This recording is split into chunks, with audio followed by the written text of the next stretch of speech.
I sat down on the middle chair, taking another cookie from Miss Merline. I immediately started fidgeting. "Are you sure you can't interrupt him?" Miss Merline shook her head sadly. "Oh, no, honey. You know how your daddy is. That's the #1 rule around here. No interrupting Colonel Dexter when he's on the phone." "What if it was an emergency?" "What's your emergency, honey? Did something awful happen at school?" "Awful things were always happening to me at school. One time I spilled orange juice all over my new skirt at lunch, and I just cried and cried. My sister had to call Mama and tell her to come bring me a clean skirt, or else I'd have to come home." "Did you spill something on your clothes at school, darling?" "No, ma'am, there's just something I need to know." Mr. Merline smiled at me. "That's sweet, coming all this way to ask your daddy a question. You children surely look up to him, don't you?" "Yes, ma'am." Miss Merline turned her back to her desk and began typing at machine gun speed. Every few minutes she turned to see if the phone's red light was still blinking, and when she saw that it was, she turned to me and make a big, sad clown frown.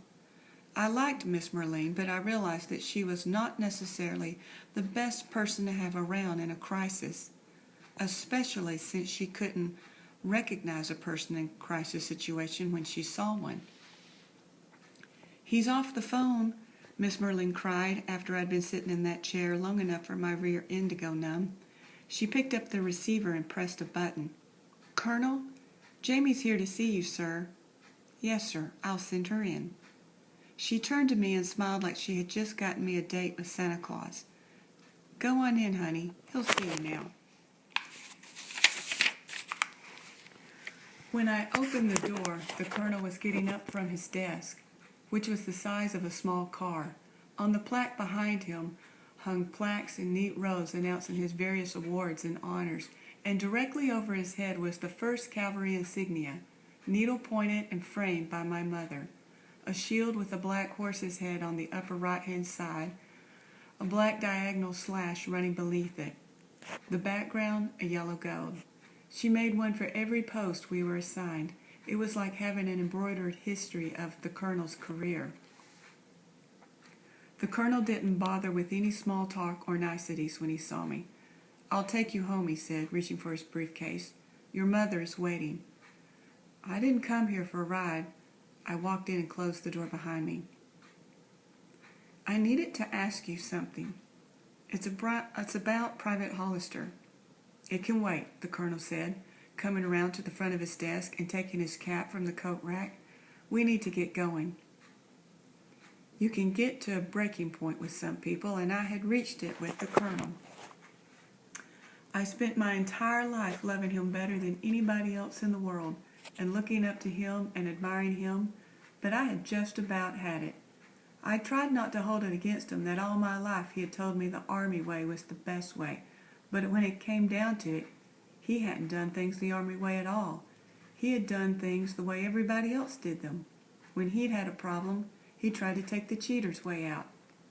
I'd done my best to overlook this fact once I'd learned it, but I'd had enough. Now that he was giving me the runaround with Private Hollister, well, like he'd actually cared about protocol, like he'd actually cared about the Army way of doing things so much he couldn't tell me one way or another what happened to my friend. I slammed my fist on his desk, hard. "No, it can't wait. No, it cannot. You're going to tell me what happened to Private Hollister, and you're going to tell me right now. Did you sign those orders? Is he in Vietnam?" The colonel put his briefcase down. He put his hat on. "One dead boy in that family is enough," he said in a steady voice. "More than enough." It felt like every muscle in my body went slack when I realized what the colonel was telling me. "So you didn't sign the orders?" He didn't say anything for a moment. Then, picking up his briefcase, he told me, "Your brother's missing. We need to go home." It took me a full 5 minutes to comprehend what the colonel had said. I'd followed him out of his office, past Miss Merline's desk, into the hallway, down 2 clattering flights of stairs, and outside into the late afternoon heat. The parking lot still pulsing with it, the tires just minutes away from melting. I'd slid gingerly into the car, the leather seat still hot enough to burn, and clicked on my seatbelt before I fully understood what the colonel meant when he said my brother was missing. He did not mean that TJ was lost in the supermarket. He did not mean that TJ had gone home to a friend's house after school and forgotten to call. He meant that my brother was somewhere in Vietnam, but no one knew exactly where, and nobody knew exactly what he was doing, or if he was doing anything at all. He might just be sitting there on a half-rotten log in the jungle, a bamboo leaf tickling his ear, just sitting there and waiting for somebody to find him. Chapter 16. Every last picture was of the moon. I had torn out of the colonel's car the second he put it in park in our driveway and bolted back to the rec center. But once I'd gotten into the dark room, I took my time developing the film, working carefully as I could so the negatives would be perfect. No marks, no scratches, nothing to get in the way of what I wanted to see. I believed those negatives would reveal the truth about TJ, what he'd been doing right before he went missing in action, what he'd been thinking about, some clue that would tell me where he was about to go. Then maybe somebody could go back and get him. But there's a moment in the dark room when you hang your negatives to dry that you finally see what occurred the moment you opened your camera shutter to let in the light and make a picture. I was learning that half the time me and my camera had been looking at different things. I'd focus on Alice's face, but the camera caught the girl behind her combing her hair in the mirror. I took a picture of a tree bending in the wind. My camera found a bird taking flight from a branch. Alice said that the best photographers saw what their cameras saw. They saw the girl in the mirror and the flying bird. What TJ and his camera had seen was the moon. 36 frames of it. When I loaded the negatives in the enlarger and printed the pictures, I discovered that in some of them were wispy clouds sliding by on a full moon's eyes, and in others, crescent moons stood suspended in the night sky like slivers of light, Venus twinkling beneath them. There were quarter moons and waning gibbous moons, every sort of moon there was, sometimes with stars peeking out from the corners of their frames, sometimes framed by circles of light, which later, when I looked it up in the encyclopedia, I learned were called umbrellas. I printed every one of them, over and over. I blew them up until the moons filled the frames. I blew them up until the only thing you could see were millions of tiny grains of light. Somewhere in there was a clue. I felt sure of it. For 2 days I printed the moons over and over again, my hands shaking and my heart racing. And with every picture I printed, I grew more and more afraid. Because there were no clues. There was nothing but light and darkness, circles and crescents, a tiny star, a piece of a cloud.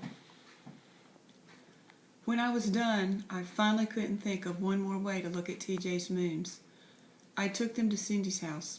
I wanted to show them to someone who wouldn't feel afraid when she saw them. "Is this my birthday present?" she asked me when I handed her the photographs. "Because it's my birthday tomorrow, only I'm not having a party. My mom says since TJ's lost, we can only have a family party. Otherwise, it would be bad manners to your family."